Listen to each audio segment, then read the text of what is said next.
Bajo este esquema de reserva fraccionaria, inevitablemente nos hemos convertido en esclavos de la deuda de una élite financiera que nos gobierna. No porque sean mejores o más inteligentes que nosotros, sino porque han manipulado el sistema para beneficiarse de una gran parte de la gente de este planeta. Catherine Austin Fitts es experta en este tema. Fue ayudante del Departamento de Vivienda y Desarrollo Urbano de Estados Unidos bajo el mandato del presidente George Bush Sr. y luego asesora de la administración de Clinton. Imaginemos el juego del Monopoly. Ahora quieres comprar el Paseo del Prado. Lo que puedo hacer continuamente es imprimir dinero, darme más y más dinero, disminuir el valor de tu moneda al imprimir cada vez más. Da igual lo duro que estés trabajando o el éxito que tengas. Al final, siempre te puedo comprar y no me cuesta nada. Pero ¿cómo se explica que si vosotros o yo mismo fabricamos billetes, se nos acuse de falsificación? Pero si lo hacen los bancos, entonces sea un incremento de la masa monetaria. ¿Cómo han conseguido los bancos este poder? Esto es Jekyll Island, donde en 1910, representantes de los Rockefeller, los Rothschild, los Morgan y otros banqueros privados se reunieron en secreto para preparar la legislación que crearía la Reserva Federal. Ed Griffin se encargó literalmente de escribir un libro sobre lo que pasó en Jekyll Island. Los bancos centrales son como carteles bancarios, quienes se han asociado con los respectivos gobiernos de los países donde operan y se les ha otorgado un poder monopolístico sobre la creación del suministro monetario del país. Eso fue lo que los políticos les ofrecieron como regalo, se podría decir, a cambio de la asociación. Y a cambio, ¿qué ofrecen los banqueros a los políticos? Les prometen crear dinero de la nada, ahora que tienen esa potestad para hacerlo cada vez que el gobierno lo necesite. Y desde 2008 hemos presenciado la mayor impresión de dinero falso de la historia. La prestidigitación financiera disfraza los costes, esconde a quien debemos culpar y nos deja como esclavos de la deuda trabajando para pagar las facturas. Me ha chocado el hecho de que en el mismo año en que se creó la Reserva Federal, en 1913, se creara también el Servicio de Impuestos Internos, y desde entonces se estableció el impuesto sobre la renta. Así que todos nosotros tenemos que pagar la deuda de los políticos con intereses a los banqueros. El problema es que tenemos un sistema bancario privado y centralizado en los Estados Unidos, disfrazado de sistema público. Si buscas en la guía telefónica de aquí de Washington, en el área de DC, si buscas por la Reserva Federal, en las páginas azules gubernamentales, ahí no aparece nada, sino que aparecen las páginas blancas, justo al lado de Federal Express. Es un banco central y privado. ¿Cuál es la relación adecuada, cuál debería ser la relación adecuada entre el presidente de la Reserva Federal y el presidente de los Estados Unidos? Bueno, primero debemos dejar claro que la Reserva Federal es una agencia independiente. Y eso significa, básicamente, que no existe ninguna otra agencia del gobierno que pueda anular las acciones que emprendemos.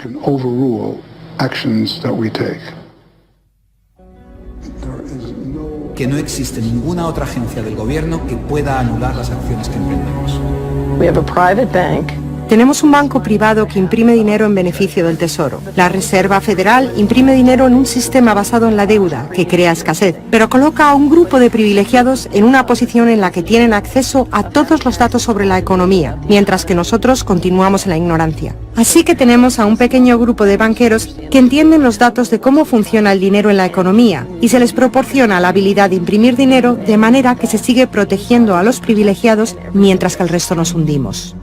Catherine hizo la prueba de comparar una economía sana con un toroide vibrante, equilibrado, que fluye libremente y que se autoenergiza, en contraposición con lo que está pasando actualmente en nuestra economía. Tenemos un sistema muy dinámico que intenta optimizarse, pero en el centro se entrelaza con una solitaria. La solitaria actúa en el cuerpo inyectando una sustancia química que hace que te apetezcan las sustancias que le resultan beneficiosas a ella y que para ti son perjudiciales. Tienes un parásito que te manipula y que se alimenta a costa del organismo. Vivimos en un sistema económico que imita a la solitaria, donde la élite financiera sería la tenia y se está alimentando de nosotros, y no les gusta que se descubran sus artimañas. Después de que Catherine comenzase a destapar la corrupción del gobierno en los más altos niveles, el FBI llevó a cabo una redada en su compañía y le requisó sus pertenencias. Tuvo que ir de juicio en juicio durante 10 años hasta que la declararon inocente. Así que tenemos a la Reserva Federal, una corporación privada con el monopolio de crear dinero, pero sin tener que rendir cuentas y que además está apoyada por el gobierno con el monopolio de la fuerza. Han engañado al país haciéndole creer que la Reserva es una institución que ayuda a estabilizar la economía y que no depende de la política. Pero de hecho, en ya casi un siglo de existencia, la Reserva Federal ha hecho justo lo contrario. Desde que se puso en marcha, nos han robado a través de la inflación y el poder adquisitivo del dólar ha disminuido más de un 97%. Y la diferencia entre ricos y pobres deja claro que el dinero va a parar a manos de unos pocos. Solo 16 años después de que la Reserva Federal accediera al poder, los Estados Unidos sufrieron la Gran Depresión. En mi investigación he descubierto que antes de que se produjese el crack del 29, la élite de banqueros sacó su dinero del mercado. Después del crack, usaron ese dinero para comprar todas las acciones baratas y los bancos en quiebra más pequeños por poco dinero. Entre los banqueros que consolidaron su fortuna de esta manera, encontramos a los Rothschild, los Rockefeller y los Morgan. Un caso similar sucedió con el colapso financiero de 2008, en el que de nuevo se volvían a beneficiar los mismos banqueros. En los años previos al colapso, los mayores bancos, incluyendo Bank of America, Citigroup y Chase, todos ellos controlados por los Rothschild, los Rockefeller y los Morgan, se forraban y comerciaban con préstamos basura cuyo dinero sabían que no iban a poder recuperar. Es como colocar unas naranjas podridas en una caja y venderlas como si fuesen de la mejor calidad. Los que habían embalado ese producto sabían que tarde o temprano alguien abriría la caja y vería que no contenía nada de valor, ya que al fin y al cabo ellos habían empaquetado dichas cajas. Cuando las naranjas podridas, lo que conocemos como créditos basura, los derivados y las coberturas por incumplimiento crediticio se descubrieron finalmente, acabó por afectar a todo el mundo. La gente empezó a perder sus casas, trabajos, negocios y fondos de jubilación. Mientras tanto, los grandes bancos, que fueron los que en realidad crearon el problema, fueron los únicos a los que rescataron. ¿Y eso por qué? ¿Por qué iba la Reserva Federal a dar a los bancos billones de dólares aunque la mayoría de los estadounidenses estuviera en contra de que los rescatasen? ¿Y por qué no ayudaron a los más necesitados en vez de ayudar a los que perpetraron el colapso financiero? Mi investigación me llevó a la conclusión de que las mismas personas que crearon la Reserva Federal, los Rothschild, los Rockefeller y los Morgan, todavía la controlaban y utilizaban esta estructura para salvarse a nuestra costa. Muchos de los bancos creados siguen siendo el lobby más poderoso del Capitolio de los Estados Unidos, y ellos sinceramente son los dueños del lugar. Estoy convencido de que el reciente colapso financiero de 2008 fue el resultado de un esquema de inflar y tirar orquestado, diseñado y ejecutado por los grandes banqueros para consolidar sus fortunas y su poder. David Icke nos explica cómo ve los denominados ciclos comerciales de la Reserva Federal. Fase 1 es como lanzar el sedal. Fase 1, colocas un montón de dinero, unidades de intercambio en circulación. Para ello, bajas los intereses y concedes muchos préstamos. Esta es la parte del ciclo que denominamos boom. Como hay muchas unidades de intercambio en circulación, hay un montón de dinero que cambia de manos, que genera una gran actividad económica. Eso genera empleo y como se gasta más y más dinero, aumenta la demanda. Así que las compañías solicitan más créditos de dinero recién salido del horno para aumentar su producción. La gente coge confianza a su rutina. Pues resulta que trabajo para tal compañía y tienen muchos pedidos. Funciona de maravilla, tengo trabajo asegurado. ¿Y sabes qué? Estoy pensando en comprar una casa más grande. Luego empiezan a cambiar. Lo que hacen es tirar del sedal. Suben los tipos de interés.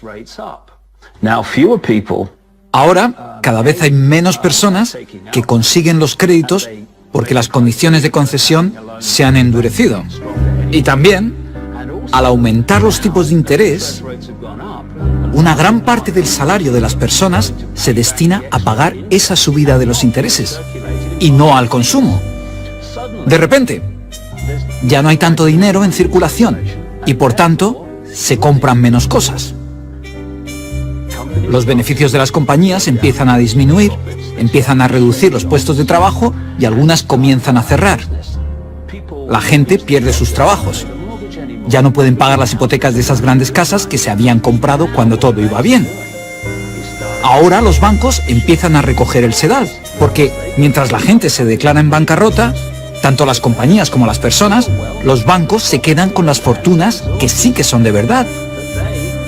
Con las propiedades, las tierras, los recursos que habían puesto como aval para que simplemente les prestasen unas cifras que solo aparecían en la pantalla del ordenador. Y llevamos siglos con este ciclo económico de tirar el sedal y recoger, de inyectar una gran cantidad de dinero en circulación, de hacerlos picar. Y lo que se ha hecho en realidad es robar.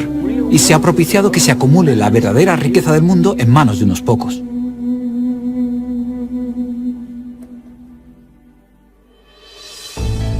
A nivel internacional, los bancos centrales utilizan el Banco Mundial y el Fondo Monetario Internacional para hacer más dinero mientras explotan los recursos de aquellos países a los que les prestan dinero y con este proceso acaban llevándolos a la bancarrota.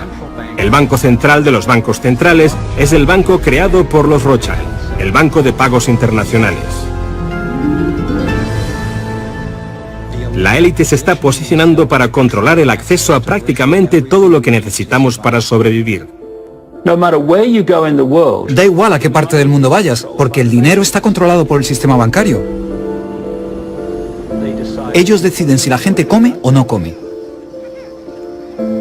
Quién se convierte en multimillonario y quién sobrevive con menos de $1 al día. El que controla el dinero, controla el mundo. Y muy pocas personas controlan el dinero.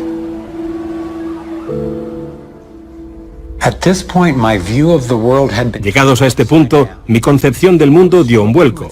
Empecé a enfrentarme al hecho de que el fracaso y el sufrimiento de muchos es en realidad el éxito y realización de unos pocos, la élite de los banqueros que ha engañado al mundo y a los que se les ha permitido crear dinero. Todos ellos ya son dueños de vastas fortunas. Entonces, ¿cuál es su finalidad? ¿Cuáles son sus objetivos?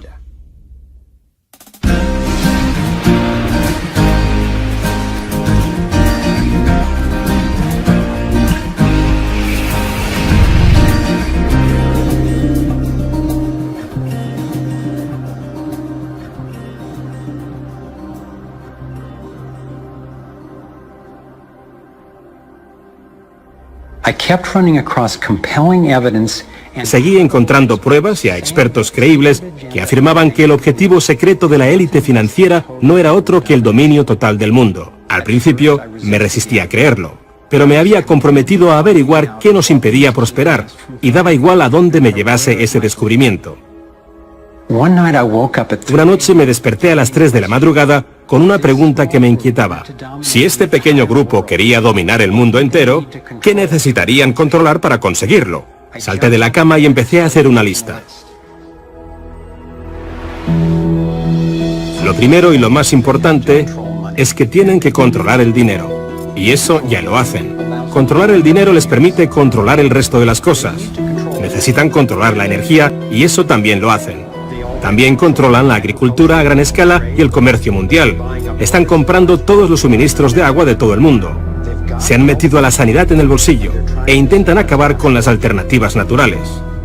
Tienen que controlar la información a la que tenemos acceso y nuestra reacción ante tal información. En Estados Unidos, Internet, nuestra mayor herramienta de comunicación y la base de la organización, hoy en día no está controlada o censurada. Pero esto está sufriendo ataques desde muchos puntos. Gobiernos, corporaciones y las Naciones Unidas intentan conseguir el control.